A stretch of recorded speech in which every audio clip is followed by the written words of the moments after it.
Alright, so talking about Ginger, and her crows. Damn crows. I hate crows. So, one thing that I noticed right off the bat when I was reviewing my videos is she's constantly making references to being energetic, moving fast, climbing things. She says, I'm small, I can move fast, and now you see me, now you don't. Hey, wait a minute. Epiphany! And I'll get into that probably in a little bit. And that little girl in red, I think that's what she's called, No Eyes. She was really creepy, for the record, just so you guys know. Extremely creepy. And I think that the moving fast is kind of a reflection of, obviously the energy that people have when they're children. Ginger, I believe, is 13. She might be 12, 13. Don't quote me on it. But she's basically in between the stage of childhood and when you begin to grow up. And you begin to, mature and start acting your age or whatnot. And I kind of made this statement during the Let's Play without really thinking, but that statement was that she reminded me of Peter Pan, and in hindsight, that's a really, really great comparison to make. Because the conclusion that I made was that she was resisting that growing up phase, the transition between childhood and the next phase, which I believe is called adolescence, teenage, maturing, growing up, and which would of course mean the end of all of her playing. We see constant images of playtime and playfulness all over the place. She's extremely imaginative and mischievous too, I think. Chain link fence. I had to think about this. You cannot stop me. I am never still. Never still. Something else that I noticed was that all of her references to moving fast kind of made me think about, if you ask an older person who's an adult, or maybe even a teenager, if they're, I don't know, wise for their age, they'd probably tell you that their childhood went by really, really fast. Gonna pause it because Slice is getting a little bit ahead of me.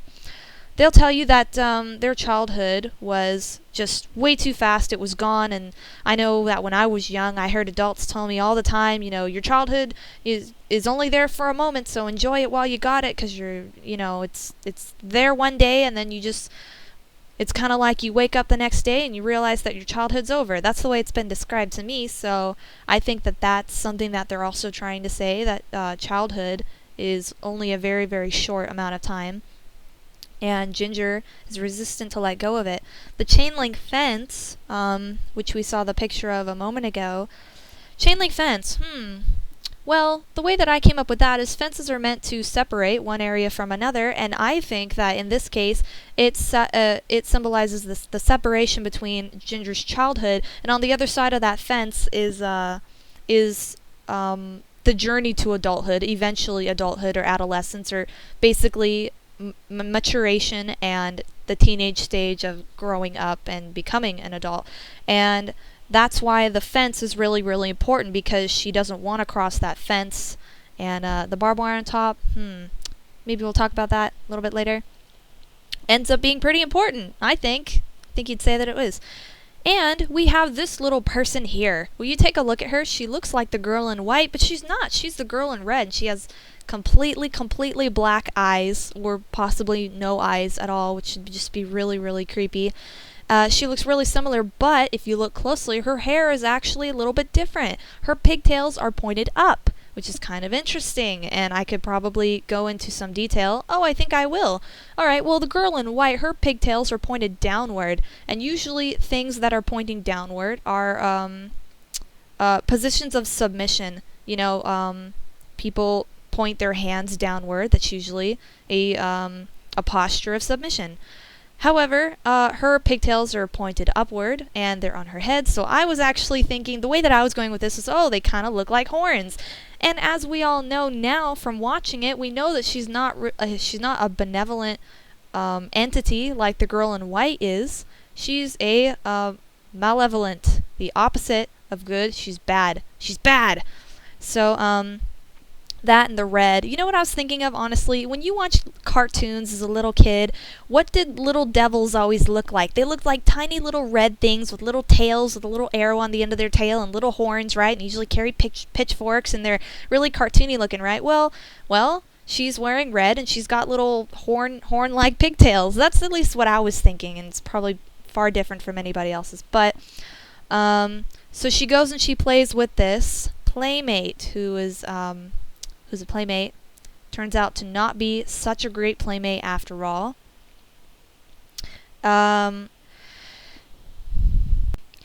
Something kind of interesting about the girl in red is that if you go back to the area of the encounter, she skips around on the field. Like, she'll appear in one place in one moment, and one place, and she's in a different place the next moment. And I kind of disregarded that at first until this creepy rocking chair started doing the same thing.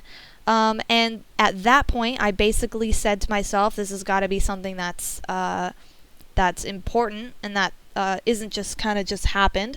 So when I thought about what would it mean if something appeared in one place and then it disappeared and reappeared in another place, really what I came up with is it means something is fleeting. Something is fleeting. It's there one moment and it's gone the next, which is a statement that Ginger herself made. And I think that again goes back to the fleeting nature of childhood, where, you know, some people might say that it seemed as though it were there one day and then the next day you woke up and it was gone. And that again, Ginger is resistant to that, and you can kind of go by some of the statements that she made. More and more and more imagery of childhood. This is a child's room that we're about to go into. Black stuff all over the house, guys. Black stuff all over the house. Looks like hair, looks like string, looks like, I don't know, completely at a loss. I cannot give you anything on that account. So, sorry, I know it's a major theme, but not really anything that I can say about it. And there it is, black hair all over the hallway. Yeah. So then we get into the ending room, which is crow feathers all over the place. Crows. Alright, I'm going to pause it here. Crows.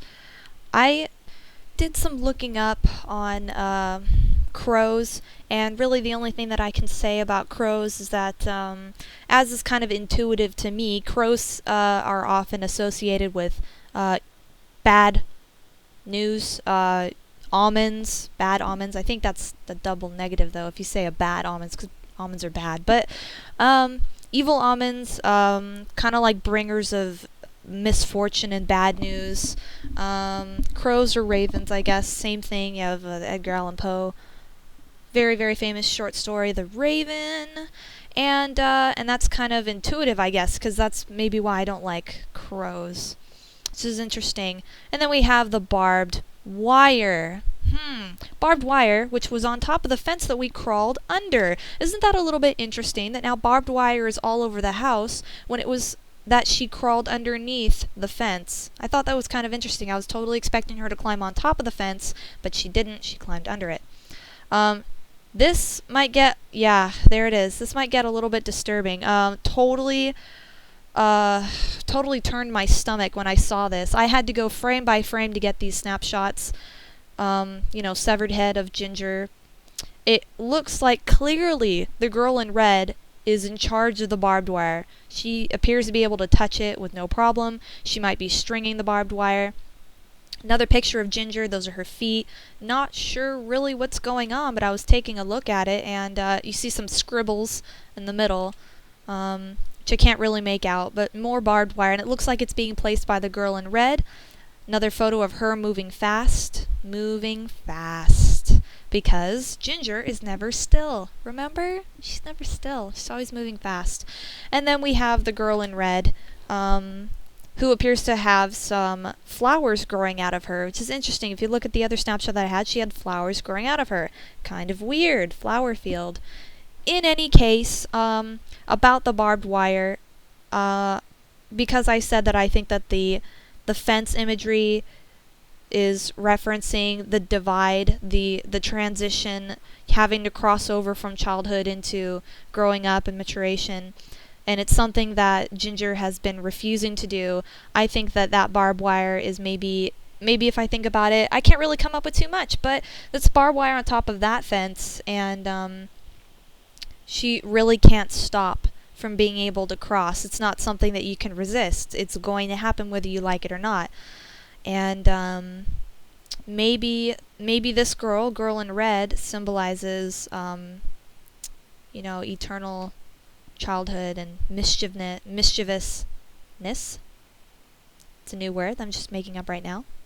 So thinking about it a little bit more, I think that maybe the barbed wire might be something that Ginger herself put there in resistance to crossing that fence, but because it's such an inevitable part of life, being 13, it's also about the time that I think, if I'm correct, that's about the age that girls begin to go through puberty, and it's something that that is common for girls that age to be very resistant to and rebellious against, and striving to prevent that from happening. But so that's why that I think that the barbed wire is probably something that she placed there herself to resist going over there. But because it's inevitable, maybe it was her own destruction that she ended up getting caught in her own barbed wire. And the girl in red is just maybe she's just kind of a representation of kind of all the mischievousness and resistance to that aging process. Anyways, I think this video's gone on long enough, and we have some more to talk about, such as the girl in white.